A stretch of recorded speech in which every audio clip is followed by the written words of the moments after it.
Hi Tara, how are you? I'm good. You? Doing good. So I know you came here to talk about an ethical dilemma. Can you briefly describe the ethical dilemma that you're facing to me? Sure.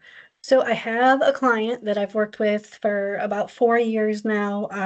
They're a teenage girl with a lot of mental health struggles, depression, anxiety, self-harm, and they don't do well with change. So like changing providers or schools or anything like that is really difficult for them. I recently started a new relationship, and I didn't realize initially that my partner is their neighbor, and the houses are very close together, so it would be very obvious, like, that I was there. And I don't know how to address this with the client and the partner. Do I not go to their house? Like, what do I need to say to my client, to my supervisors, just to make sure that it's on the up and up? I obviously don't share information about my client with my partner. I just noticed that when I went there for the first time, like, oh, it's the neighbor. And I didn't put it together initially. And now it feels kind of icky that they're that close. Okay. So you have a teenage girl, a lot of mental health issues. Um, Started working with her and just realized now that your partner is her neighbor. Yes, so it's a new Okay. relationship. So it was my first time going to their house. And then I realized, they're neighbors, and that was just really uncomfortable. Okay. So who can you tell me who is affected by this situation then? So I think at this point it's affecting me because I feel uncomfortable that I am here on non-work hours and I don't want my client to see me and be like, "What are you doing here?" But I also just don't know how to address it with the client specifically because you don't want to tell them your relationships, but then also I don't want them to see me there and be like, "What are you doing?" Okay. So talk to me about your options that you see.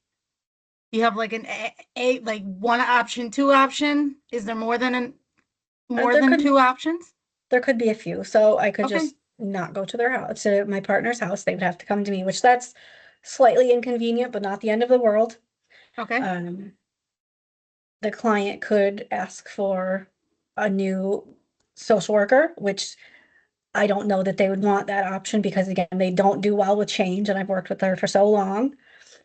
I feel like it could be upsetting to the family, either to know that I am dating somebody that's still close to them, and I don't want them to feel uncomfortable that like I could share information, which I would not do, but I don't, you never know what people think, what Yeah. might run through their head. So it feels like the options are just I don't go to my partner's house or I give my client the option to have a new social worker. Neither Okay. one feels great. Right. Okay. So I think that what those options are maybe based on some assumptions that you're making regarding the situation. Um, and what would happen um in those options that you see. So the first option, right? Do not go to your partner's house.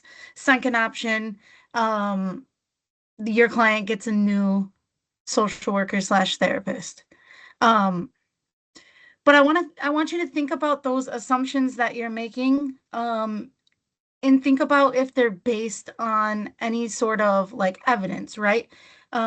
Or policy, maybe even fear. I think a lot of it maybe might be fear, or past experience. Uh, so it sounds like the assumptions you're making, you haven't brought them to the client at all, right? No, this is Yeah. a new situation, so I have not brought it to them.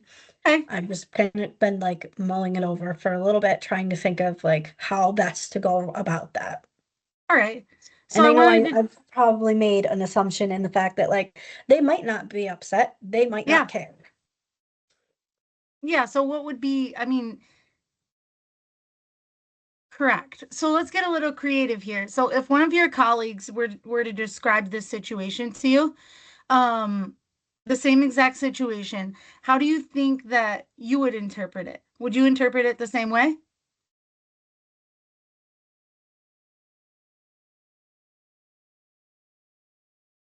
Like how my assumption, like how would I interpret the assumptions the same? Yeah, so your assumptions, like what would be your advice to them Um, if they had the just same assumptions? I would take it to the supervisor just so that it's like, hey, this is what I'm dealing with, not and just so that they're aware that like it's not an issue right now, but it could potentially be. And I would just tell them to just keep it as separate as possible, which I know is hard when people live like that close, but Yeah. Okay, so have you thought about bringing the situation to your client? haven't quite gotten there yet. Okay. As I've been thinking about it, like how to go about it. I don't want to just show up and be like, hey, by the way, I'm dating that person over there, and I just wanted you to know I don't want it to, I don't want to feel like I'm crossing that professional boundary. Hmm. So I think that's where my issue is that like personal and professional needs to be separate, but in this case, they're too close to be separate. Okay. And would you have to tell them that it's your partner and not maybe just a friend or a relative? I could probably tell them that like I have a personal relationship with their neighbor and not specify what kind of relationship. Yeah. Okay. All right. Yeah, so I think maybe the assumptions that we're making is, we haven't even talked to her about or talked to your client about it yet, right? Mhm. Um, and your client may not even have any issue with it. Mhm. Um, so I think that assumption, I think maybe reframing that assumption, and thinking about, what if she didn't have an issue with it? Um, does that make it any clearer? Does it feel any clearer? A little bit, If, yeah. okay, if we were to think about the assumptions in a different way. Mhm. Um, and then do you think that like maybe your thinking of assumptions has shifted at all during the conversation? A little bit. I know we all make assumptions and sometimes Yeah, we're like it feels like it's very obvious, but then to somebody else that might be a very weird or like inaccurate assumption to make. right. Okay. All right. Well, hopefully that helped you a little bit. Mhm. Um, and that's all right. Sounds good. Thank you. Thank you.